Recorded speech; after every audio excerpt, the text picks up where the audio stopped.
রাঙা সেই হসপিটাল থেকে বাইরে বেরিয়ে আসার চেষ্টা করে, কিন্তু তার কিছুই মনে থাকে না। সে সমস্ত কিছু ঘোলাটে ঘোলাটে দেখতে থাকে। এরপর রাঙা তার হাতের দিকে তাকিয়ে দেখে একলব্য দেওয়া সেই আংটিটা, যেটা একলব্য তাকে জন্মদিনে গিফট করেছিল। এরপর রাঙা সেই পুরনো কথাগুলো মনে করার চেষ্টা করে, আর তার মনে পড়ে যায় যে একলব্য তাকে আংটিটা দিয়েছিল। রাঙা বলে, উড়ানবাবু আমাকে এই আংটিটা দিয়েছিল, কিন্তু আমি এখানে কিভাবে এলাম? আমি কাউকে কেন কিছু দেখতে পাচ্ছি না, সবাই কোথায় গিয়েছে? এরপর রাঙা মনে করার চেষ্টা করে, কিন্তু সে ব্যর্থ হয়।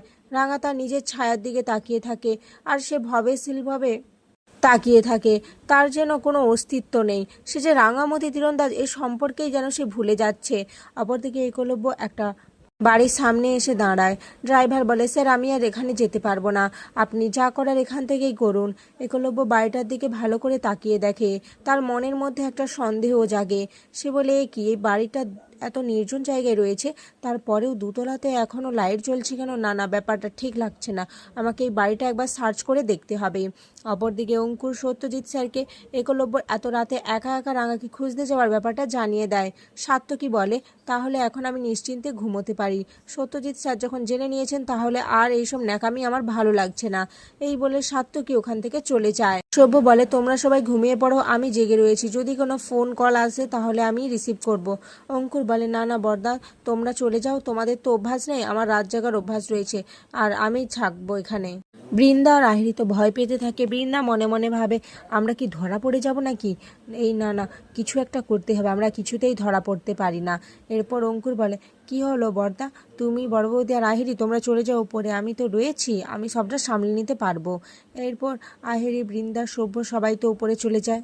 পাঞ্চালি অঙ্কুরকে বলে, আচ্ছা অঙ্কুর, একটা জিনিস খেয়াল করেছো? আহিরি এই বাড়িতে আসা থেকেই বড় বৌদির সাথে কেমন ঘেঁষে রয়েছে। আমার না ওদের দুজনকে খুব সন্দেহ লাগছে, ওদেরকে একটু চোখে চোখে রাখতে হবে, ওরা এই কাণ্ডটা ঘটায়নি তো আবার। অঙ্কুর বলে, দেখো পাঞ্চালি, এখন এসব ভেবে লাভ নেই, আগে আমাদের রাঙাকে খুঁজে বের করতে হবে। রাঙাকে যদি আমরা খুঁজে পেয়ে যাই, তাহলে ওদের খেলা শেষ করতে আমাদের আর বেশি সময় লাগবে না। তাই এখন ওদেরকে খেলতে দাও, ওরা যদি কিছু খেলে থাকে। তাই এখন আমাদের প্রথম লক্ষ্য রাঙাকে খুঁজে বের করা। আচ্ছা একটা কাজ করো, তুমিও রেস্ট নাও, আমি তো রয়েছি, আমি কোনো আপডেট পেলে তোমাকে জানাবো। এরপর পাঞ্চালিও ওখান থেকে চলে যায়। এদিকে রাঙা হাঁটতে হাঁটতে একটা ঘরের দিকে চলে আসে, যেখানে অনেকজন মানসিক রোগীকে ধরে বেঁধে রাখা রয়েছে। তারই মধ্যে একজন মেয়ে রাঙাকে ডাকতে থেকে, প্লিজ আমাকে এখান থেকে ছাড়িয়ে নিয়ে যাও না, আমি মানসিক রোগী নই, এরা আমাকে টাকার জন্য এভাবে মানসিক রোগীর মতো টর্চার করছে, আমাকে এখান থেকে বাঁচিয়ে নাও না, দরজাটা খুলে দাও না। রাঙা বুঝতে পারে না সে কি করবে। সেই মেয়েটা রাঙাকে বলতে থাকে, আমি না খুব ভালো গান গাইতে পারি, আমি স্টেজ পারফরমেন্স করতাম, কিন্তু এরা আমাকে পাগল বলে আমার ঘরবাড়ি দখল করবে বলে আমাকে এখানে নিয়ে চলে এসেছে, তুমি দয়া করে দরজাটা খুলে দাও না, আমি আমার শ্বশুর বাড়ির কাছে যাব, আমরা এখানে ভালো লাগছে না থাকতে। রাঙা কি করবে বুঝে উঠতে পারে না, সে মেয়েটার কথা মন দিয়ে শুনতে থাকে। তারই মধ্যে একজন নার্স এসে বলে, কি রাঙা, তুমি এখানে কি করছো? তুমি বেড থেকে কেন নেমে এসেছো? চলো। এই বলে রাঙার হাত ধরে। আর রাঙা সত্যজিৎ স্যারের কথা মনে করতে থাকে। সত্যজিৎ স্যার তার নিজের আত্মরক্ষার জন্য রাঙাকে শিখিয়েছিলেন যে কেউ যদি রাঙার হাত ধরে তাহলে তাকে কিভাবে কি করতে হবে। এরপর রাঙা সেই নার্সের সাথে এমন কিছু করে যার ফলে নার্সটা সেখানে পড়ে যায়। রাঙা তার গলা জেঁকে ধরে রাখে। এদিকে বাকি কয়েদিরা সবাই রাঙাকে দেখতে থাকে। সবাই বলে, সাবাস রাঙা, মেরে ফেলো ওদের, ওরা টাকার জন্য আমাদের মতো ভালো মানুষদের এভাবে মানসিক ভারসাম্যহীন করে রেখেছে। নার্স বলে, এই রাঙা ছাড় আমাকে, তুই কিন্তু জানিস না তুই কার গায়ে হাত দিয়েছিস, তোকে কিন্তু আমি শেষ করে ফেলবো। রাঙা বলে, তুই আমাকে কি শেষ করে দিবি? তুই জানিস না আমি জঙ্গলের মেয়ে, তার সাথে আমি তীরন্দাজ করতাম, আমি তোকে ছাড়বো না, তোকে আমি এখানে মেরে ফেলবো যদি তুই একটু নড়াচড়া করিস। আমি লড়াই থামাইনি, অতগুলো তীর আমার পিঠে লেগেছিল, আমার পিঠকে ফালা ফালা করে দিয়েছিল, কিন্তু আমি তাতেও লড়াই থামাইনি, বল আমাকে কেন এখানে এনেছিস বল। এদিকে একলব্য ফোনের ফ্ল্যাশ জেলে দেখতে পায় যে এটা একটা মানসিক স্বাস্থ্য বিভাগ, যেটা দেখে একলব্য আরও সন্দেহ লাগে। বলে, কি এখানে মানসিক স্বাস্থ্য বিভাগ? এখানে তো হওয়ার কথা নয়। এরপর সত্যজিৎকে ফোন দিয়ে একলব্য সমস্ত ঘটনাটা খুলে বলে।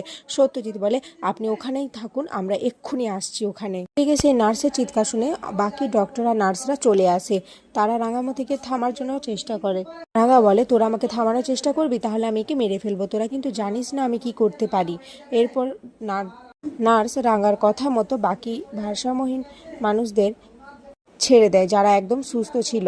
আর বাকি ডক্টররা রাঙাকে ঘিরে ধরে, তাকে কোথাও যেতে দেবে না এমনভাবে প্ল্যান করে। এরপর রাঙা একটা কাঁচের বোতল ভেঙে সেই ভাঙা কাঁচের বোতলটা সেই নার্সের গলায় ধরে বলে, বল আমাকে, বল সত্যি কথাটা বল, তোরা কিন্তু জানিস না আমি ঠিক কী কী করতে পারি, আমাকে আগে সত্যি কথাটা বল, কে আমাকে এখানে আনিয়েছে বল। এদিকে একলব্যর কাছে সত্যজিৎ স্যার চলে আসে। সত্যজিৎ স্যার বিল্ডিংটা দেখে বলে, হ্যাঁ একলব্য, আপনি ঠিক বলছেন, এখানে আমারও সন্দেহ লাগছে, আমাদের এখানে তদন্ত করতে হবে। তারই মধ্যে অঙ্কুর একলব্যকে ফোন করে। একলব্য ফোনে সমস্তটা জানায়। অঙ্কুর প্রমিতাকে বলে, একলব্য একটা আপডেট পেয়েছে, ওরা নাকি ওখানে সন্দেহজনক একটা বিল্ডিং দেখতে পেয়েছে, যারই তদন্ত করছে। অপরদিকে রাঙার আওয়াজ একলব্য শুনতে পেয়ে যায় আর রাঙামতি বলে চিৎকার করে ওঠে। এদিকে রাঙা একলব্যর আবার শুনতে পেয়ে বলে, এ কি উড়ানবাবু এখানে? রাঙাও চিৎকার করে বলে, উড়ানবাবু আমাকে বাঁচা। রাঙার এই আওয়াজটা শুনতে পেয়ে সত্যজিৎ স্যার আর একলব্য এক মুহূর্তেও দেরি না করে ওই মানসিক স্বাস্থ্য বিভাগে ঢুকে পড়ে। এদিকে রাঙার মাথার পেছনে একজন নার্স আঘাত করে, যার ফলে রাঙা ওখানেই অজ্ঞান হয়ে যায়। কিন্তু রাঙা পড়ে যাওয়ার আগে একলব্য ওখানে চলে আসে, রাঙাকে ধরে নেয়। এদিকে সত্যজিৎ স্যার সেই সমস্ত নার্স আর ডক্টরদের অ্যারেস্ট করে। একলব্য রাঙাকে বলে, রাঙামতি আমি তোমাকে পেয়ে গেছি, কিন্তু এখনই তোমাকে ডক্টরের কাছে নিয়ে যেতে হবে, তোমার ট্রিটমেন্ট করাতে হবে রাঙামতি, তোমার আমি কিছু হতে দেবো না, তুমি সবসময় আমার কাছেই থাকবে, আমার রাঙামতি, যে লড়াই করতে জানে, যে কখনো হারে না। আর এখানেই আজকের পর্ব শেষ হয়ে যায়।